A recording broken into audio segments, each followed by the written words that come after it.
여러분 수요일 날 저녁에 뵙는 건 굉장히 오랜만인 것 같아요. 그지요? 그렇다는 이야기는 우리 8장, 7장, 6장이 잘 기억이 안 나실 수 있다는 이야기이기도 하지요. 스테반의 일로 예루살렘에 큰 박해가 있었습니다. 그지요?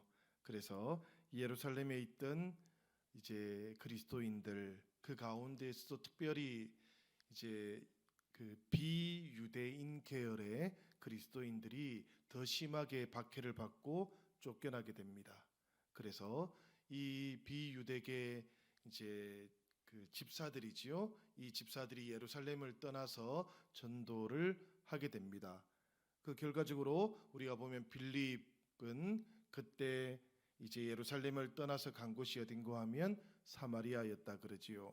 이 사마리아 여러 지방을 거쳐서 이 빌립이 복음을 전하고 하나님의 표적을 드러내었습니다. 많은 사람들이 물로 세례를 받았다 그래요. 그러나 아직까지 성령의 세례는 임하지 않아서 이 오순절 마가다락방에 임했던 것과 같은 성령은 아직 임하지를 않았는데 그때 예루살렘 교회에서 베드로와 요한이 사마리아에 다시 파송을 받았습니다. 그리고 그곳에서 세례를 주니까 그때 비로소 성령이 임하는 사건이 있었다라는 것이 이제 우리 8장 25절까지의 내용이었습니다. 그리고 난 다음에 이제 이 빌립이 다시 그곳에서 이제 복음을 전하다가 성령께서 이 빌립을 부르시니까 빌립이 이제 어딘가로 가게 되지요. 그 내용이 오늘 말씀에 나오고 있는데 특별히 우리가 이 빌립의 이야기들을 저희가 한번 살펴보려고 합니다. 여러분들 에디오피아 하면 떠오르는 게 뭡니까? 혹시 여러분들 에디오피아 하면 커피가 떠오르시나요? 에디오피아에서 에디오피아산 커피가 떠오르면 요즘 사람이라 그럽니다. 그런데 에디오피아에 있을 때 6.25 참전국 중에 하나 이러면 조금 옛날 사람이라 그래요. 혹시 여러분들은 에디오피아라고 했을 때 무엇이 제일 먼저 떠올랐는지 모르겠습니다. 에디오피아 어디에 있는지는 혹시 아시나요, 여러분들? 성경에 이 사도행전 8장에 나오는 에디오피아가 어디에 있는지도 한번 지도를 통해서 보지요. 저기에 보면 제일 위쪽에 녹색으로 칠해져 있는 저기가 어딘가 하면 나일강이 끝나고 지중해와 만나는 곳이에요. 보통 나일강 삼각주라고 합니다. 저기 아주 비옥한 땅이에요. 그래서 저기에 이집트 문명이 생긴 것이지요. 이집트는 바로 저 녹색으로 칠해져 있는 저 인근 저기에서 시작이 된 겁니다.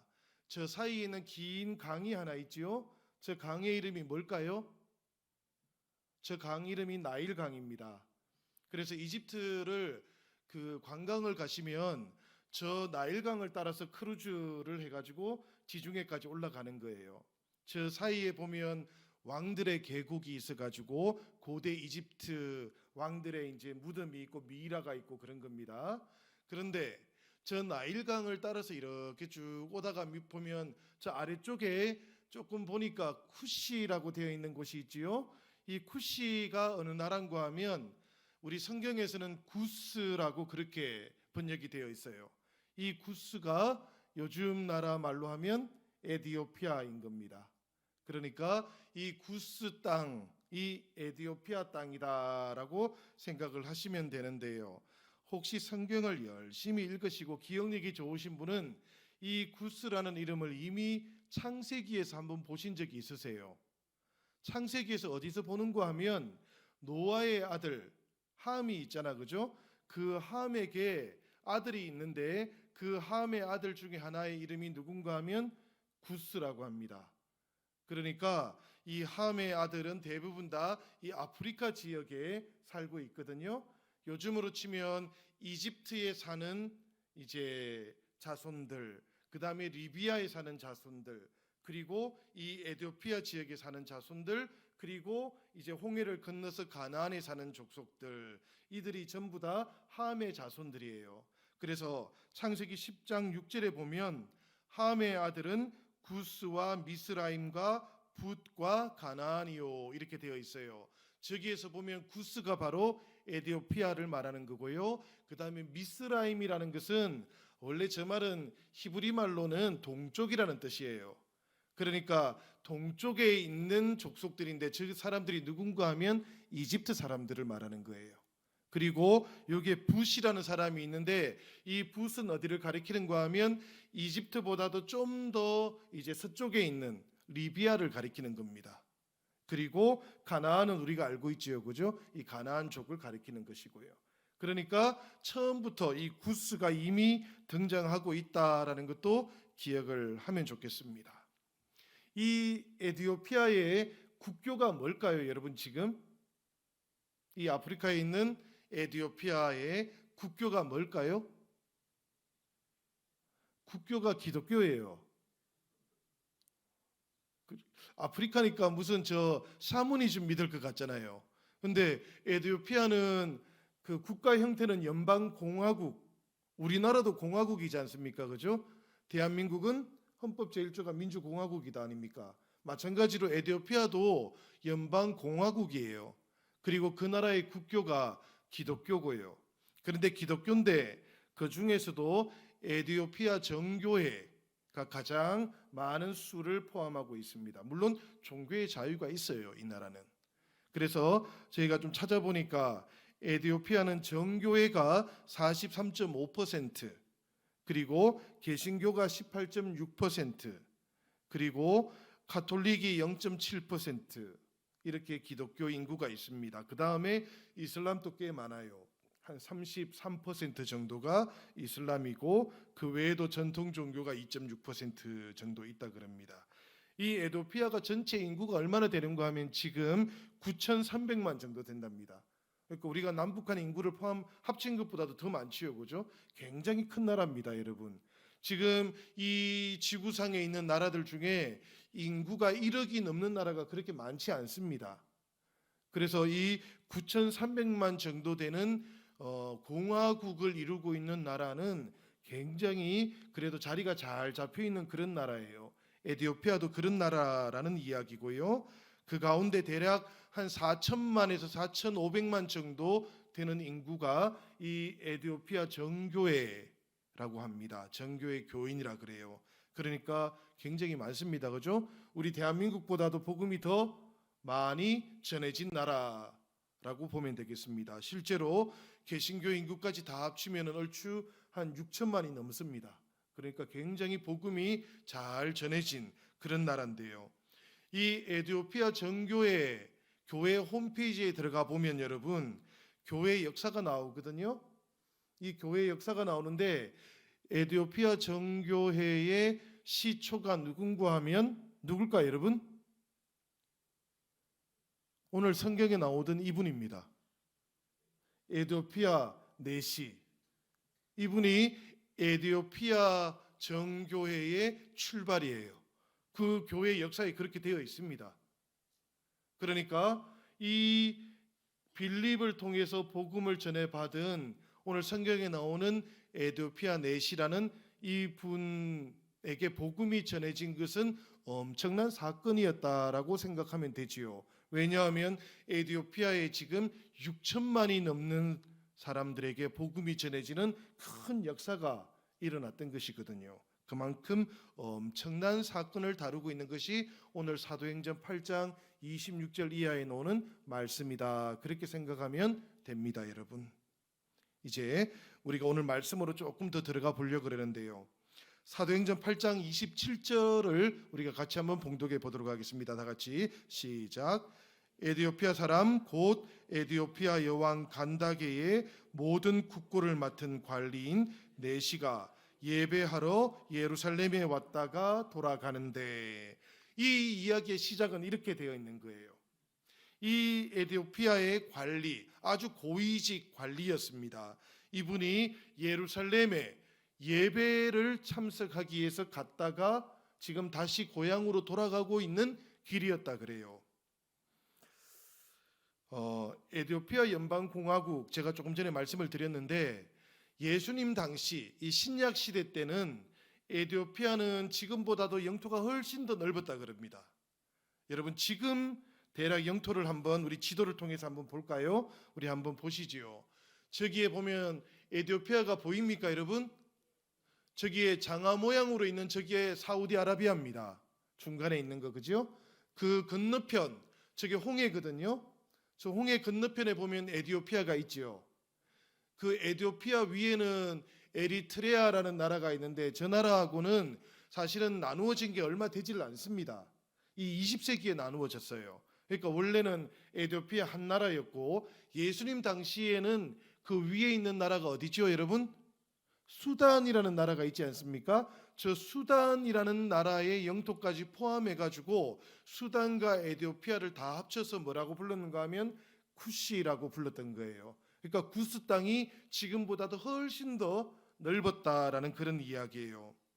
이 넓은, 엄청나게 넓은 이 나라의 수도가 어디였을까요, 여러분? 수도가 있는데 그 수도가 메로에라는 곳입니다.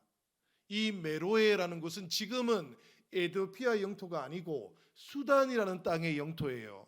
저기에 지금 보니까 쿠시라고 되어 있고 거기에 보니까 여러분 줄이 옆으로 두 줄 쭉쭉 꺼져 있는데 그 아래에 있는 곳 있죠. 저기가 메로에라는 곳입니다.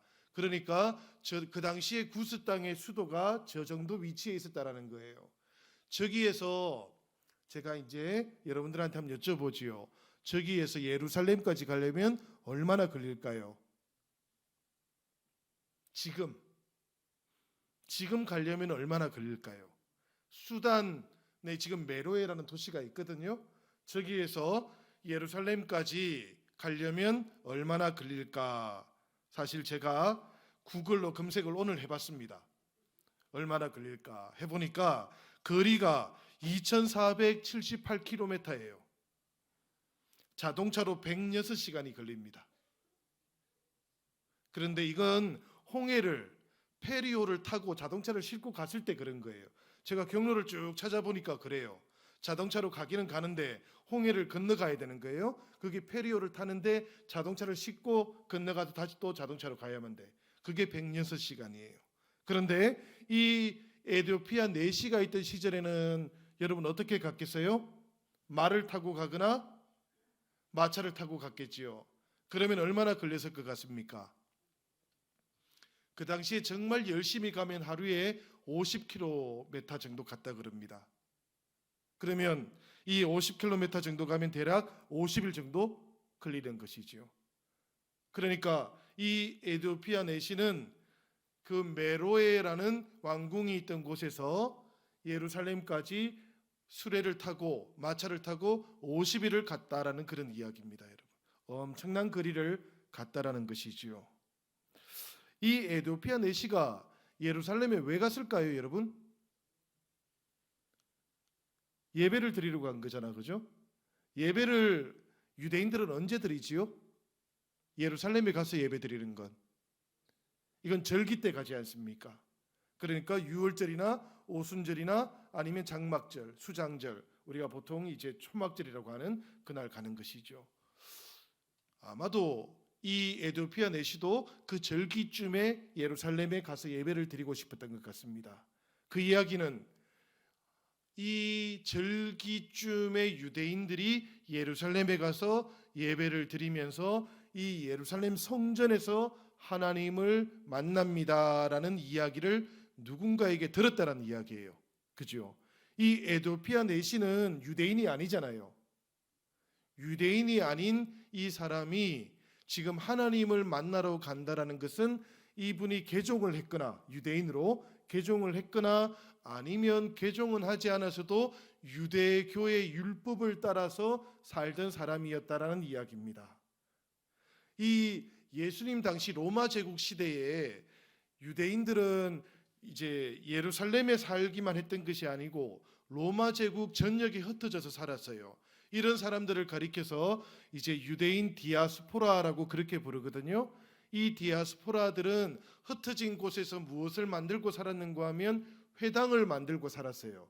나중에 우리가 바울을 공부할 때도 보면 바울이 주로 복음을 전했던 곳은 어딘가 하면 회당이었어요. 처음에 회당에 가서 이 유대인들을 만나서 복음을 전했던 것이거든요. 그러니까 유대인들은 흩어져 가지고 제일 먼저 한 게 뭔가 하면 회당을 짓는 것이었어요. 우리 디아스포라 코리언들이 해외에 흩어지면 제일 먼저 하는 게 뭡니까, 여러분? 교회를 세우는 거예요. 정말 놀라워요, 여러분들. 전 세계 곳곳에 한국인들이 가 있는 곳에 한인타운들의 교회가 없는 곳이 없습니다. 정말로 가장 먼저 교회를 세워요. 그리고 그것에 와서 김치를 먹어요. 근데 유대인들도 그런 것이지요. 이 회당을 짓고는 그곳에 모여가지고 토라를 읽어야 되는 거예요. 그래서 그 토라의 법을 따라서 사는 것이 그들에게는 가장 중요한 일이었어요. 그뿐만 아니라 이 유대인들은 그 지역에 사는 이방인들에게도 때때로 하나님의 법도를 가르칩니다. 그리고 율법을 따라서 살아가는 유대인들이 굉장히 윤리적이었어요. 그러다 보니까 이방인들이 볼 때 저 사람들이 믿는 저 하나님을 우리도 한번 믿어봐야 되겠다 이런 생각을 많이 했다고 합니다. 그 가운데 유대인들은 자주 개종을 하라고 그렇게 권면을 했답니다.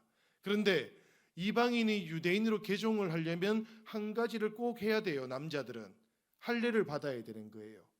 할례를 받고 율법을 따라서 살아야만 개종이 되는 겁니다. 그런데 이제 할례를 받고 유대인으로 개종하는 것이 좀 부담스럽지만 그래도 유대인들의 그 율법을 따라서 사는 게 좋아 보였던 사람들은 여전히 회당에 와서 이 토라를 배웠다 그래요. 이 사람들을 성경에서 뭐라고 부르는가 하면 여호와를 경외하는 사람들 이렇게 불렀어요. 그러니까 개종한 사람들은 그냥 유대인이라고 부릅니다, 여러분. 그 대신에 개종은 하지 않고 율법을 지켰던 사람들은 여호와를 경외하는 사람들, 하나님을 경외하는 사람들 이렇게 불러요. 실제로 우리가 신약 성경에 사도 바울의 편지들을 보면 자주 여호와를 경외하는 사람들이다 이렇게 불리는 사람들이 있어요. 그건 그냥 저 사람은 여호와를 경외하는 사람이다 이런 뜻이 아니에요, 여러분. 유대인은 아닌데 이방인인데 개종은 하지 않았지만 율법을 따라서 살던 사람들을 가리키는 말이었어요. 그러면 제가 퀴즈를 하나 낼게요.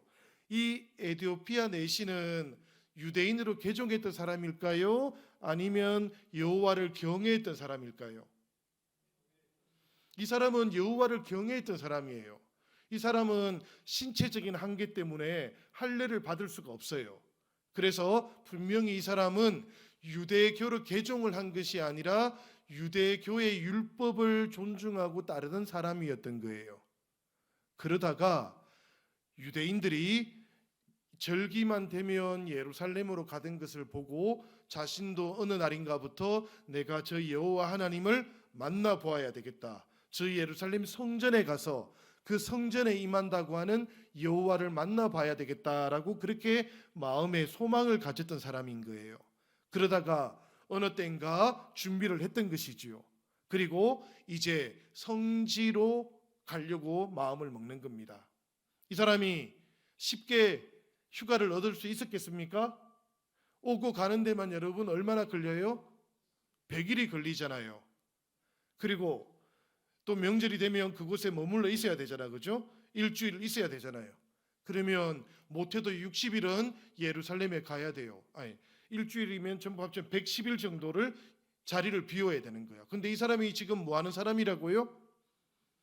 에디오피아의 국고를 맡고 있는 고위 관리였어요. 이 사람은 여러분 에디오피아 문화에 따르면 단순한 내시, 황관이 아니에요. 이것은 우리가 에디오피아의 그 제도를 좀 알면 이해가 됩니다. 무슨 이야기인가 하면 여러분 에디오피아에서는 그 왕이 있어요.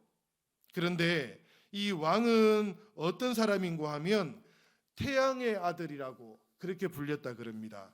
이 태양의 아들로 불렸던 왕은 직접 정치를 하지 않았다 그래요.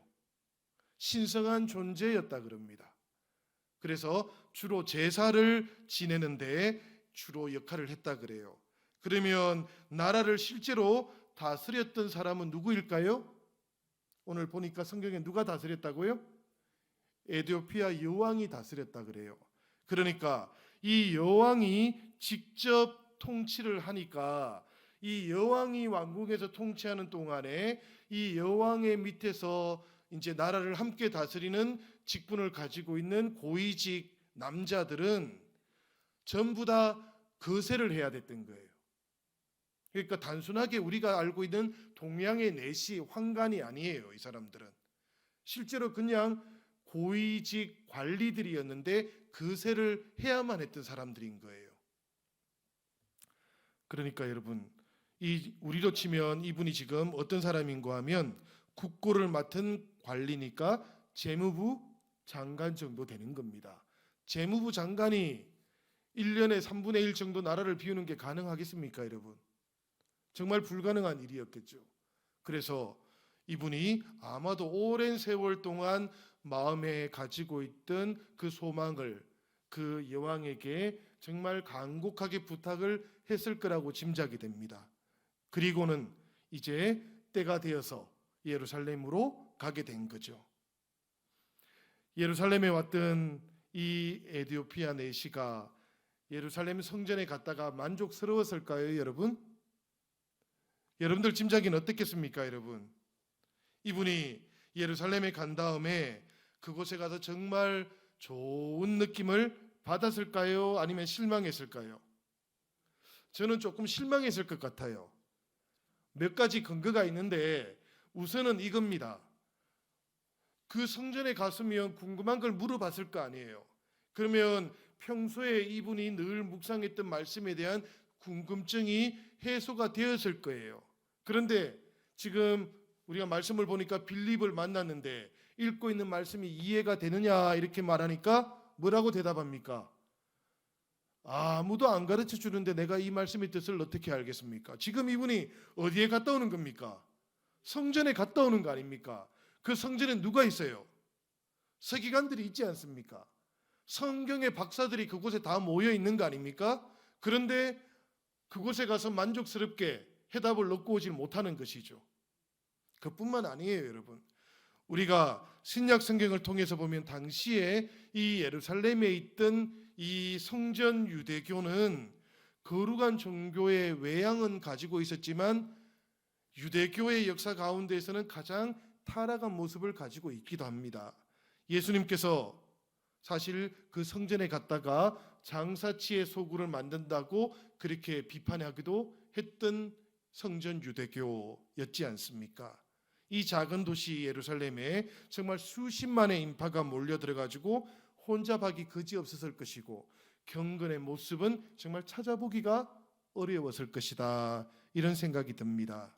심지어 그 당시 로마와 결탁했던 제사장들은 자신들의 이권을 독식하면서 산헤드린을 만들고 있었잖아요, 그죠? 우리가 이전에도 벌써 우리가 베드로를 재판했던 산헤드린의 모습들을 우리가 한번 살펴본 적이 있지요.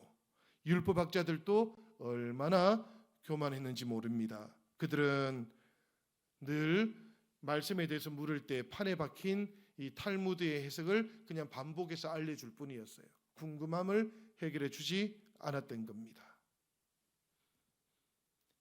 50일을 먼 여행을 떠나서 예루살렘에 왔는데 이 에디오피아 내시의 마음속에 기쁨이 하나도 없었을 것 같아요.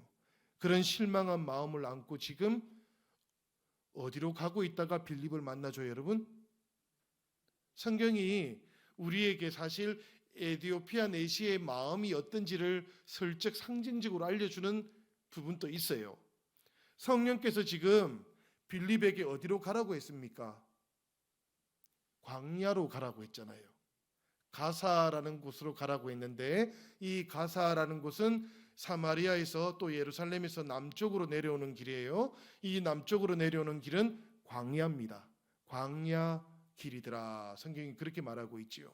지금 이 에디오피아 내시도 지금 예루살렘에서 내려와 가지고 광야의 길에 들어서고 있었고 빌립도 광야에서 이 내시를 만났던 거예요. 광야인 겁니다, 지금. 환경도 광야이지만 어쩌면 이 에디오피아 내시의 마음도 그렇게 팍팍했을 수 있다라는 이야기입니다. 그런데도 이 에디오피아 내시는 그 실망한 마음 가운데에서도 지금 그 마차 위에서 무엇을 읽고 있습니까, 여러분? 성경의 말씀을 펼쳐가지고 읽고 있잖아요. 사실 그 당시에 이 성경 두루마리를 개인이 가지고 있는 건 엄청난 일입니다, 여러분. 여러분들은 지금 다들 앞에 성경책을 정근을 가지고 있잖아요, 그죠? 근데 예수님 당시에 성경은 두루마리로 있었거든요. 이 두루마리는 엄청나게 큽니다. 그리고 이것은 회당에만 있어요. 개인이 가지고 있지를 못합니다. 그런데 이 에디오피아 내시가 얼마나 하나님의 말씀을 귀하게 여겼으면 이 두루마리 성경을 개인이 소장하고 있는 거예요, 지금. 에디오피아에서 그것을 구했는 모양입니다. 그리고는 마차를 타고 오고 가는 동안 이 하나님의 말씀을 열심히 읽었던 것 같아요. 그 중에서 특별히 오늘 읽고 있었던 말씀이 어디라고 얘기하고 있습니까? 이사야서의 말씀을 읽고 있었다, 그렇게 이야기하지요. 이 이사야서의 말씀을 읽고 있는 이 에디오피아 내시는 가만히 생각해 보면 하나님에 대한 열심이 참 큰 사람이다, 그런 생각이 듭니다, 여러분. 그 먼 거리를 찾아와서 하나님이 임하신다고 했던 성전에 가보고 싶었고요. 또 그 길을 돌아오면서도 하나님의 말씀을 주야로 묵상하는 사람, 그 사람이 이 에디오피아 내시이니까 이분은 정말 하나님의 진리를 찾는 사람, 그저 호기심에서 하나님의 뜻을 생각해 보거나 유대교에 대해서 그저 호기심 때문에 관심을 가지는 그런 수준이 아닙니다. 이분은 정말 자신의 인생을 걸고 자신의 삶에서 허전한 것, 삶의 물음들, 그리고 에디오피아에서 고위직 관리로 살지만 여전히 해결되지 못하고 또 이해되지 못하는 이 세상의 여러 가지 상황들, 이런 것들을 좀 알고 싶었던 것 같아요. 왜 살아가고 있는 우리 인생의 모습이 이런 모습일까 하는 것을 묻던 사람, 그러니까 정말 진리에 대해서 갈급함을 가지고 있던 사람, 이런 사람을 여러분 구도자라고 그렇게 부르지요. 진리의 길을 구하고 있는 사람. 오늘 이 수요일 저녁에 이 예배의 자리에 나오신 여러분들도 하나님의 뜻과 하나님의 진리를 찾고자 하는 사람들, 그리고 찾으신 분들인 줄로 믿습니다. 그러니까 우리들 모두는 다 하나님의 길, 그 진리의 길을 구하고 찾은 사람들, 이 에디오피아 내시처럼 하나님을 향한 열심이 가득한 사람들인 줄로 믿습니다. 이 에디오피아 내시가 마음에 깊이 정말 감동을 받으면서 주야로 묵상했던 말씀이 있었는데, 그 말씀이 바로 이사야서 53장 7절 8절의 말씀인 거예요. 오늘 우리 사도행전 8장에도 인용이 되어 있는 이 말씀을 우리가 같이 한번 읽어보면 좋겠습니다. 여러분 같이 한번 우리 화면을 보면서 읽어보시죠. 시작. 그가 도살자에게로 가는 양과 같이 끌려갔고 털 깎는 자 앞에 있는 어린 양이 조용함과 같이 그의 입을 열지 아니하였도다. 그가 굴욕을 당했을 때 공정한 재판도 받지 못하였으니 누가 그의 세대를 말하리요? 그의 생명이 땅에서 빼앗김이로다. 아멘. 이 말씀을 주야로 묵상했던 에디오피아 내시는 궁금함이 있었어요. 도대체 이 말씀 속에 나오는 하나님의 어린 양이 누구를 가리키는 것일까? 이 책을 쓴 이사야를 가리키는 것일까? 아니면 이사야가 또 다른 누군가를 지금 알려주려고 하는 것일까 하는 그런 궁금함이 있었습니다, 여러분. 우리가 아는 바에 의하면 이사야는 유배를 갔던 이스라엘의 운명에 대해서 묵상했고 예언했던 예언자였어요. 이스라엘이 이방의 빛이 되지 못하고 심지어 그 이스라엘 백성들 자신마저도 빛 가운데로 걷지 못하게 되었어요. 그렇지만 그럼에도 불구하고 이사야가 묵상하는 동안에 하나님의 약속과 목적은 계속될 것이다 라고 이사야는 그렇게 예언의 뜻을 받았습니다. 그리고 그것을 성취하고 세상을 구하실 메시아가 오실 텐데, 그 메시아는 세상의 왕의 모습으로 오는 것이 아니고 세상 나라들과 하나님의 백성이 주는 수치와 또 멸시를 자신의 몸으로 감당하는 메시아, 이 세상의 악함을 짊어지는 종의 모습을 가지고 있는 메시아로 올 것이다 라고 그렇게 예언을 했습니다. 그렇게 하나님의 뜻을 알게 되었던 것이지요. 그래서 이사야는 자신의 예언서에서 이런 종의 모습 속에서 마침내 하나님의 약속이 성취되게 될 것이다라는 것을 이 53장의 말씀을 통해서 예언을 해놓고 있었던 것입니다. 이 말씀 속에 보면 바로 우리를 위해서, 그리고 하나님의 약속을 위해서 오시게 될 예언자는, 그 구원자는 불의한 재판을 받아 죽는 하나님의 어린 양의 모습으로 올 것입니다. 이렇게 예언되어 있었던 것이지요. 도대체 이 어린 양처럼 죽임을 당하시는 구원자는 도대체 누구실까? 이 에디오피아 내시는 그것이 늘 궁금했던 겁니다. 세상의 군왕들은 자신이 모시고 있는 에디오피아 여왕도 이런 모습이 아니거든요. 누구보다도 통치에 대해서 잘 알고 있는 사람입니다. 이 사람이 나라를 다스리거나 왕이 통치하거나 했을 때에 어떻게 사람들은 그 왕의 통치 아래에서 힘들어하고 고통당하는가 하는 것을 알고 있던 사람이에요. 예루살렘에 가서 하나님의 통치를 받는 그 나라를 보고 싶었던 겁니다. 근데 그곳에 가서 봐도 만족스럽지가 않았던 거예요.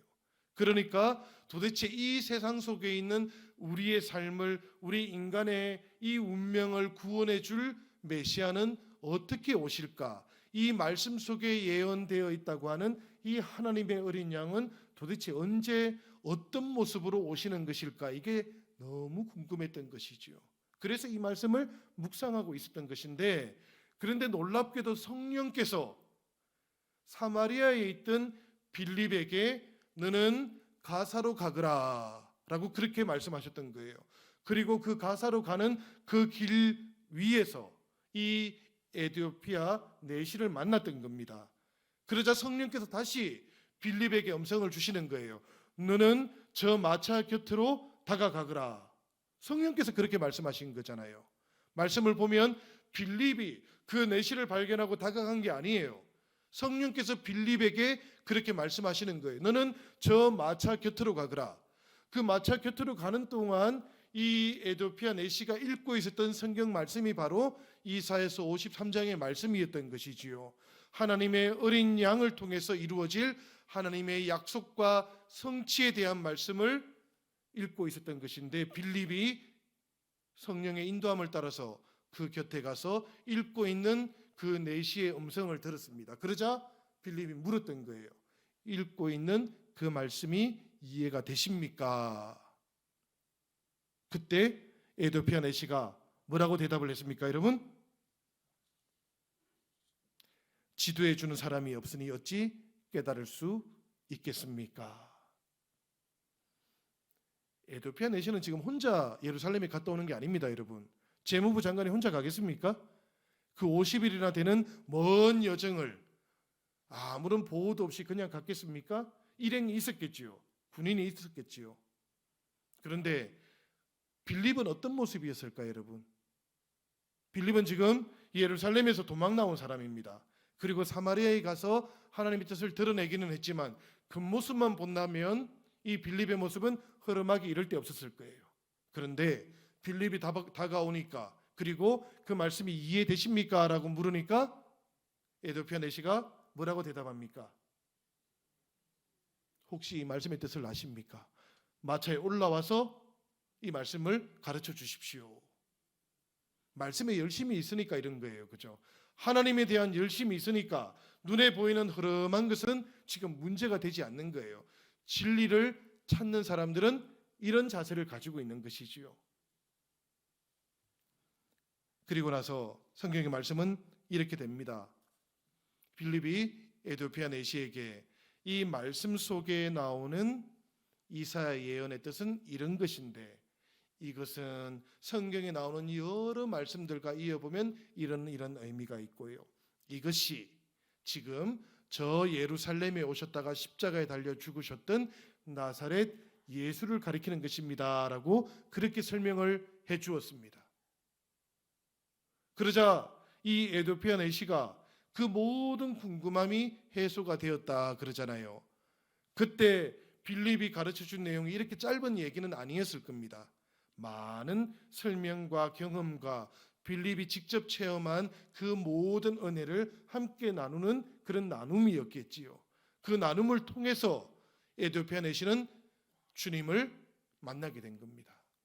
주님을 만나고 나니까 이 성경의 말씀을 보면 에디오피아 내시의 상태가 어떤 상태가 되었는가 하면 하늘로부터 오는 기쁨으로 넘치게 되었다 그렇게 알려줍니다.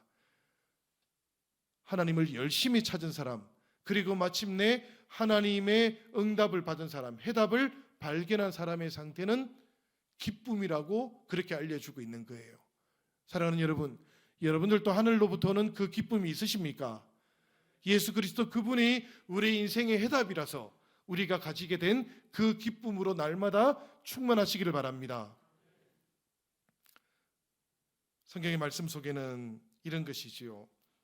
에디오피아 내시는 그 기쁨 속에 휩싸여 있었고, 그때에 빌립은 성령에 휩싸여서 에디오피아 내시는 더 이상 빌립을 볼 수 없게 되었더라 라고 그렇게 전하고 있습니다. 저는 이 에디오피아 내시와 빌립 사이에 일어난 기쁨이라는 게 참 중요하다 생각됩니다. 이 기쁨은 바로 구원이거든요. 에디오피아 내시에게 임한 구원이 이렇게 시작되었다라는 이야기이기 때문에 그렇습니다. 이것은 생각해 보면 첫 번째는 에디오피아 내시가 가지고 있던 진리를 찾고자 하는 하나님에 대한 열심 때문이었고요. 두 번째는 여러분, 이 빌립이라는 전도자가 없으면 가능했겠습니까? 불가능했겠지요. 아무리 진리를 찾고자 하는 마음이 있다 할지라도 복음을 전하는 전도자가 없으면 이 기쁨은 일어나지 않는 거예요. 성경을 보면 여러분, 신약 성경에서 전도자, 에반젤리스트라는 이름을 얻게 된 사람은 딱 한 사람밖에 없어요. 누군가 하면 바로 이 빌립입니다, 여러분. 사도들도 복음을 전했고 제자들도 수없이 전도를 했습니다. 그런데 신약 성경에서는 놀랍게도 그 사람의 호칭 앞에 전도자라는 호칭을 붙인 사람은 빌립밖에 없어요, 여러분. 빌립이 그만큼 전도자의 어떤 정형을 우리에게 보여준다는 이야기입니다. 신앙의 순교자의 모습을 보여주는 사람은 누굽니까? 스테반인 것이죠, 그죠? 그래서 우리가 스테반을 순교자 스테반 이렇게 부르는 것처럼 전도자 하면 우리는 빌립을 떠올리는 겁니다. 이 빌립이 왜 전도자라는 호칭을 받게 되었는가 하면 이 빌립은 예수 그리스도가 해답이라는 것을 알려주었기 때문입니다. 빌립이 입을 열어서 이 글에서 시작하여 예수를 가르쳐 복음을 전하니라고 사도행전 8장 35절은 우리에게 그렇게 전해요.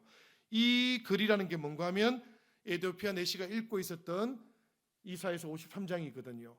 여기에서부터 시작해가지고 성경의 많은 이야기들을 거쳐서 예수 그리스도 그분이 바로 이 모든 말씀들의 해답입니다라고 쭉 관통해서 알려줄 수 있는 사람이 전도자라는 이야기입니다, 여러분. 우리가 주님의 말씀을 전하는 전도자가 되고자 한다면 우리도 성경의 어느 구절을 가지고 묻더라도 그 구절에 대한 설명을 이어서 그 물음이 해답이신 예수 그리스도에게로 이어질 수 있는 대답을 가지고 있는 사람이라야 돼요. 베드로가 우리에게 그렇게 말하지 않습니까? 소망의 이유를 묻는 사람들에게 우리가 소망을 설명할 수 있어야 된다고 그렇게 이야기하지 않습니까? 빌립은 바로 그런 전도자의 전형인 거예요. 우리가 하나님과 함께 하나님에 대한 열심을 가지고 있는 사람이라면 사랑하는 여러분, 우리도 성경에 대해서 상고하고 해답이신 예수 그리스도를 설명해 줄 수 있는 전도자가 될 수 있기를 바랍니다. 우리 영신교회 안에 이런 많은 전도자들이 세워질 수 있기를 주님의 이름으로 부탁을 드립니다. 이 빌립이 전도자인 또 다른 이유가 하나 있는데요. 빌립은 성령의 인도하심을 따라갔던 사람이에요. 우리가 이 사도행전을 성령행전이라 부른다고 했지 않습니까? 이 사도행전에 일어났던 모든 전도는 성령이 이끌어 가신 기록이었다라고 말씀을 드렸는데, 이 빌립에게도 어김없이 빌립의 모든 길은 성령께서 인도하신 거예요. 한번 보시면 여러분, 사도행전 8장 서두에서 빌립은 예루살렘에 박해가 있은 다음에 최초로 사마리아로 성령의 인도함을 받아서 그곳으로 갔던 겁니다. 예수님께서 사마리아에 여행했던 적이 있죠.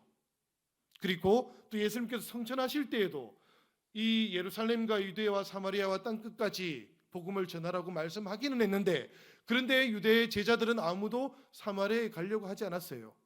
그런데 성령께서 이 빌립에게 임하시니까 사마리아로 갔던 겁니다. 그죠? 그리고 그 사마리아에서 복음을 전하고 교회를 세운 것이죠. 이 전도 후에 빌립은 오늘 말씀처럼 예루살렘에서 가사로 내려가는 길로 가거라, 하나님의 천사의 명령을 듣고 순종하는 사람이었습니다. 광야로 가는 길이에요.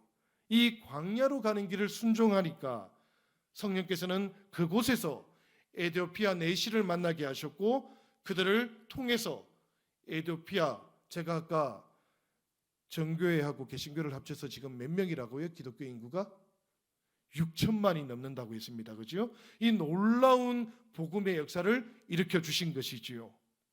그리고 난 다음에 또 한번 보십시오, 여러분들. 30절에 보면 내시가 타고 있는 그 병거 마차가 있는데 성령께서 빌립에게 그 마차로 다가가라 하니까 빌립이 다가가지 않습니까?